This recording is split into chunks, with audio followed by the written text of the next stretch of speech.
In this video, I'll show you how to fix the YouTube banner size problem.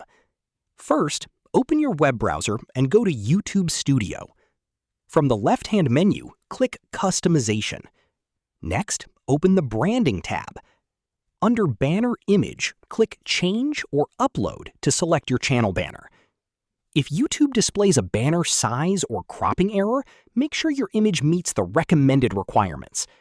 Your banner should be 2560 by 1440 pixels.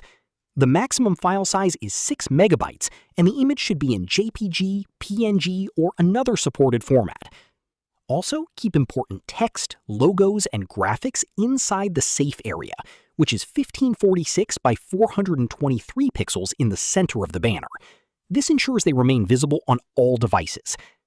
If your image is too small or has the wrong aspect ratio, resize it using an image editor before uploading it again. Once you've selected the correct image, preview how it looks on TV, desktop, and mobile devices. If everything looks good, click Publish to save the changes.